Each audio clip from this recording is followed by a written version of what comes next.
response. If you have one big site, you can pass juice to all your pages a lot better.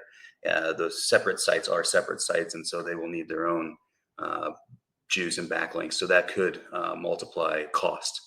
But I do think you get an initial ranking advantage by having the region-specific TLD. Okay. I have another question because I've noticed something in the Greek search results, the Greek Okay. SERPs. Is a guy that is called SEO.London. Okay. SEO.London. Landon. London, yeah.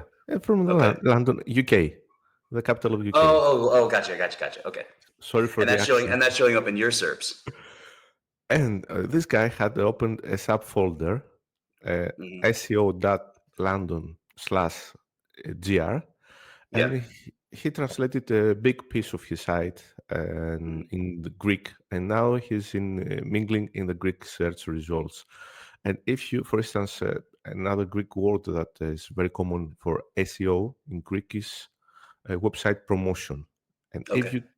if you press website promotion in Greek, then in the first page he's also himself with Maybe this is what SEO.London. this is showing you that the dot London, those unusual TLDs, maybe they give you the edge. Yeah, But I'm sure for that subfolder that he's using hreflang to say that this page is the Greek page and it's meant for the Greek audience, and that can definitely work. Um, and I imagine his regular site SEO.London is. I'm sure he's got a lot of backlinks that just point to that automatically, and so that's going to give him a lot of juice. yeah, exactly. It's what you said before that we're running this test right now, and I think this test is for this time because 5 years ago it wasn't a topic in Hmm. the SEO, it wasn't a thing in the SEO community, but now it is. Yeah, That there are a lot of new, unique TLDs have popped up in the last few years, giving you a lot of opportunity to go after smaller, shorter domains or more brandable domains than you could have before, for sure. So, is it better to have a small website with big topical authority, or more topical authority, or a big one that has many categories in a subfolder? What is better? Well, it would depend on the goals of the website, but typically larger sites do better than smaller sites. But I wouldn't create categories just to make a bigger site. Now, you want to make sure that it is directly related to your products or your services or the intention of the site. So, what I would advise is cover the categories that are important to you as fully as you can.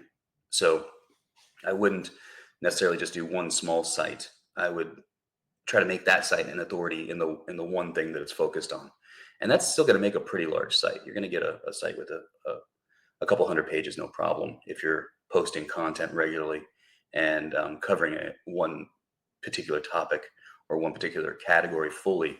It turns into a lot of content quickly. All right. And so another question that comes to my mind right now, because I have many questions from clients as well that Sure. I'm holding here. That's right. So this is really for you. No. I'd like to run through my client list real quick.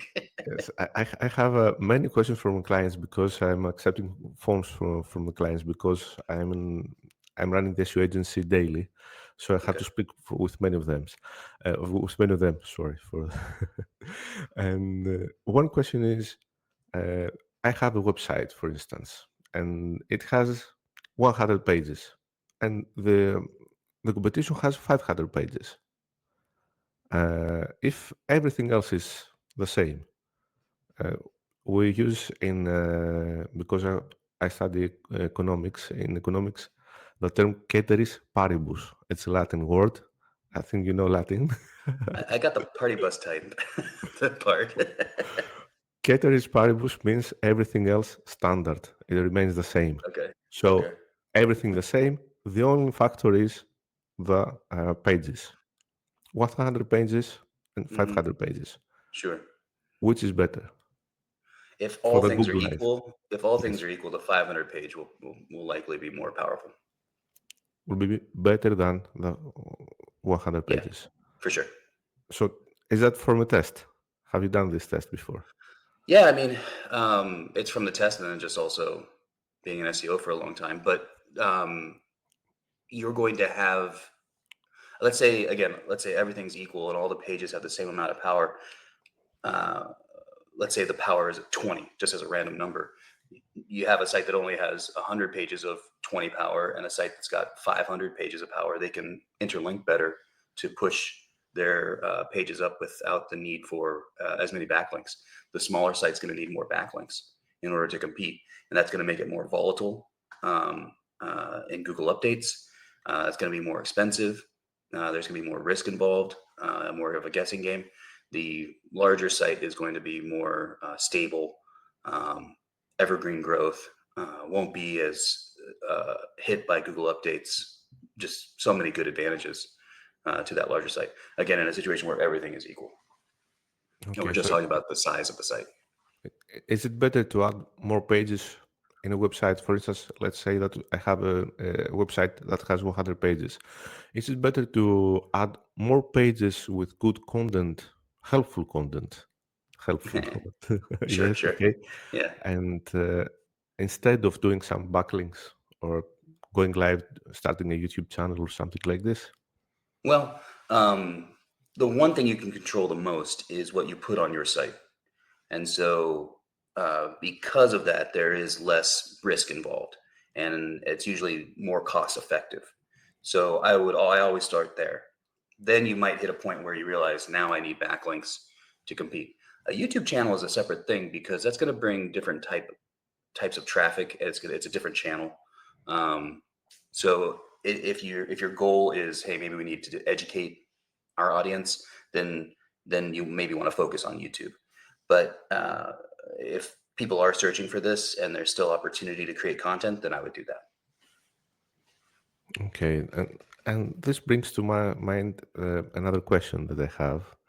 Okay. Why Kyle Roof doesn't have a YouTube channel? We've tried a couple times and it never really took off, but I can be guests on shows like this and take advantage of the outreach that you've already done. And that's become a much more successful way for me to grow. So, I don't really care if somebody's got 10 subscribers or 10,000 subscribers. Um, it's been better for me and for our marketing for me to be a guest than to put in the effort to create my own channel. Yes, and but I have done my research and I've searched about Matt Diggity and many other guys that are in Chiang Mai or was in Chiang Mai, and I think they're in the same level of you.